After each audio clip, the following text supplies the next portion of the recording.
Welcome to win online your channel for educational videos.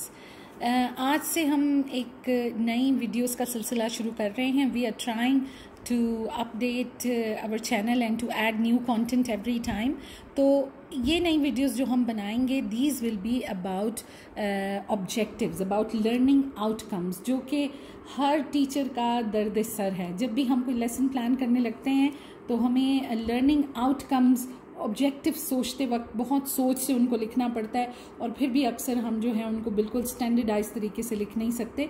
तो आज से हम शुरू करेंगे ये सीरीज़ जिसमें कि हम हर दिन सब्जेक्ट वाइज लर्निंग आउटकम्स या जो ऑब्जेक्टिव्स हैं आपके लेसन्स के वो हम अपलोड करेंगे। हम आपको बताएंगे कि साइंस के ऑब्जेक्टिव्स किस तरह लिखे जाते हैं, मैथ्स के, लैंग्वेजेस के कैसे लिखे जाते हैं, सोशल स्टडीज़ के ऑब्जेक्टिव्स कैसे लिखे जाते हैं। तो 5-6 वीडियोज़ में हम आपको सब्जेक्ट वाइज लेसन के ऑब्जेक्टिव्स लिखना बताएंगे। वो टॉपिक वाइज भी होंगे कि साइंस में अगर वाटर का टॉपिक है तो यही ऑब्जेक्टिव्स उसके हो सकते हैं। तो इस सिलसिले की पहली वीडियो आज है, और आज हम सबसे पहले ये समझने की कोशिश करेंगे कि एम, गोल और ऑब्जेक्टिव ये क्या हैं और इनमें क्या फ़र्क है। अब इस पे बहुत सारी डिस्कशन होती है। बहुत सारे लोग कहते हैं कि गोल और ऑब्जेक्टिव जो है वो एक ही चीज़ है, एम जो है वो ब्रॉड है, but we will just categorize these. इनको आप अच्छे तरीके से हम आपको समझाएंगे। सो स्टार्टिंग विद एम, हम शुरू करते हैं। एम जो है that is the general statement. ये बिल्कुल जनरलाइज्ड होता है, स्पेसिफिक नहीं होता, ब्रॉड होता है, और it gives a sense of direction, या यूँ समझें कि ये गाइडिंग प्रिंसिपल होता है कि इसके तहत आपने आगे काम करना है, ये इस चीज़ को आपने फॉलो करना है। तो ये बहुत ब्रॉड होता है और बहुत मतलब ज़्यादा टाइम बाउंड नहीं होता। When we come to goal, गोल जो है वो एम से ही हम डिराइव करते हैं, लेकिन गोल जो है वो स्पेसिफिक होता है as compared to aim. Aim जो है वो जनरल होता है, गोल स्पेसिफिक होता है, और गोल जो है वो एम को ही स्टेटमेंट में ट्रांसलेट करता है कि जो एम है उसकी हम स्टेटमेंट कैसे लिखेंगे और उसके गोल्स हम किस तरह से आइडेंटिफाई करेंगे। और फिर उसके बाद आता है ऑब्जेक्टिव, जो कि बहुत स्पेसिफिक होता है, प्रिसाइज होता है, ऑब्जर्वेबल होता है, बिहेवियर बेस्ड होता है, बिहेवियरल होता है, और कॉम्पिटेंसीज की बात करता है। यानी क्या क्या महारतें होनी चाहिए, क्या क्या चीज़ें होनी चाहिए जो हमें आनी चाहिए, जिनकी वजह से हम ये गोल्स जो हैं अचीव कर सकेंगे, और फिर ये गोल्स सारे अचीव करने के बाद हम अपने एम तक पहुंचेंगे। मिसाल आप यूँ लीजिए कि जैसे एम अगर आपका एक पूरा घर है, ठीक, तो गोल जो है वो उसकी दीवारें हैं, राइट, दीवारें और बाकी का स्ट्रक्चर है, और ऑब्जेक्टिव्स वो ईंटें हैं जिनसे ये दीवारें और छत बनी हुई है और जिनसे कि पूरा घर बनेगा। मैं आपको इस एग्जांपल से समझाती हूँ। देखिए, फॉर एग्जांपल आपका एम है कि आपने पीएचडी करना है, ठीक है, और उस एम की तैयारी जो है वो बहुत पहले से शुरू हो जाएगी, यानी स्कूल टाइम से शुरू हो जाएगी। तो कौन से स्कूल जाना है, फिर उस पहले स्कूल एजुकेशन पूरी करनी है, फिर कॉलेज एजुकेशन पूरी करनी है, फिर यूनिवर्सिटी लेवल पे आना है, फिर एमफिल करना है। दीज आर योर गोल्स जो इस एम को अचीव करने के लिए होंगे। और फिर हर गोल के नीचे देखिए आपके ऑब्जेक्टिव्स हैं, यानी स्कूल एजुकेशन तो पूरी करनी है, but which institution you would like to go, ठीक है, विच स्ट्रीम, आप ओ लेवल करना चाहेंगे या मैट्रिक करना चाहेंगे। फिर व्हाट इज़ द स्कोर, आपने ख़ास सब्जेक्ट में पीएचडी करनी है, क्या स्कोर होना चाहिए आपका मैट्रिक से कि आगे जाकर वो सप्लीमेंट हो और आप यहाँ तक पहुँच सकें। और इस स्कोर को अचीव करने के लिए आप क्या स्टडी करेंगे, कितने आवर्स स्टडी करेंगे, सिर्फ सेल्फ स्टडी से ही काम चल जाएगा या आपको किसी सपोर्ट की ज़रूरत होगी, आपको किसी एकेडमी जाना होगा, ट्यूशन लेनी होगी, कुछ करना होगा, कैसे चलेगा ये सारा कुछ। सो स्कूल एजुकेशन को सपोर्ट करने के ये आपके सारे ऑब्जेक्टिव्स हो गए। फिर आप ये वाला गोल अचीव करने के बाद आप कॉलेज आ गए। अगेन इंस्टीट्यूशन वाला यहाँ पे भी कायम रहेगा कि आपने किस कॉलेज को चूज़ करना है, और उसमें फिर आप कौन सा स्ट्रीम की बजाय अब आप सब्जेक्ट कॉम्बिनेशन पे आ गए कि आप क्या आप साइंस सब्जेक्ट्स लेंगे, क्या आप आर्ट्स लेंगे, साइंस में भी क्या प्योर साइंसेस देखेंगे या कंप्यूटर और मैथ्स को लेंगे, जो आपको सपोर्ट करेगा कि आप एक ख़ास सब्जेक्ट में आपने पीएचडी करना है उसके लिए। So you will look at the combinations. Again scores matter.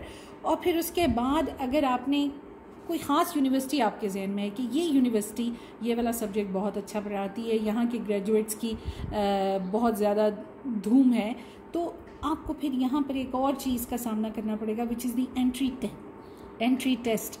तो उसके लिए आप क्या करेंगे? क्या आप खुद ही स्टडी करके कर लेंगे या आप फिर किसी एकेडमी वगैरह जाएंगे? और एंट्री टेस्ट का स्कोर क्या होना चाहिए? अगेन ये सारे आपके ऑब्जेक्टिव्स हैं टू अचीव दिस गोल। ठीक है, अभी आप गोल टू गोल आगे जा रहे हैं, अभी आप एम की तरफ नहीं पहुंचे। कॉलेज के बाद you come to university. Again कौन सी यूनिवर्सिटी आप चूज़ करें, यहाँ पे आप ये भी डिसाइड कर सकते हैं कि you want to go abroad, बाहर की कोई यूनिवर्सिटी है, रिसर्च करेंगे, पता करेंगे एडमिशन्स कैसे होते हैं, ये सारा कुछ दीज आर योर ऑब्जेक्टिव्स। अब यहाँ पे देखिए पहले स्ट्रीम था, उसके बाद सब्जेक्ट कॉम्बिनेशन था, अब स्पेसिफिक हो गया, बिल्कुल वो सब्जेक्ट आप चुन रहे हैं जिस सब्जेक्ट में आपने पीएचडी करनी है, राइट।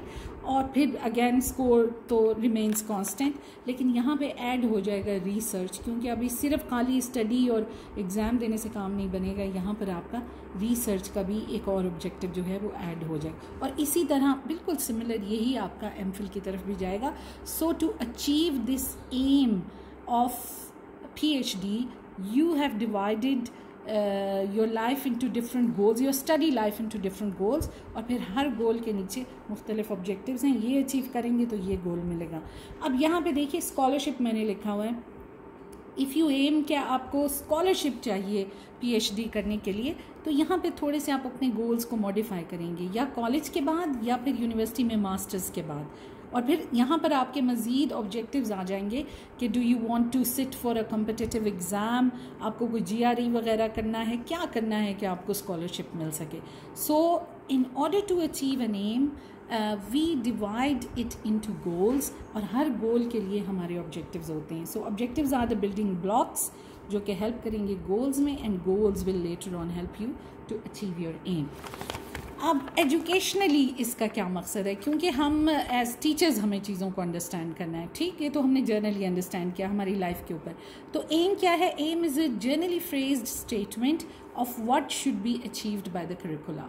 करिकुला के नतीजे में कोई भी करिकुलम पढ़ा रहे हैं, आप क्या हासिल करना चाहते हैं। फॉर एग्ज़ाम्पल आप कहना चाहते हैं कि बहुत छोटा सा एम आपको बताती हूँ कि the students will improve their motor skills, ठीक है ना। This is very general, very broad, कोई टाइम नहीं है कि साल के अंदर इम्प्रूव करेंगे या 2 साल के अंदर करेंगे। So goals are long term, usually covering many years, and goals are set by the society, by the education system.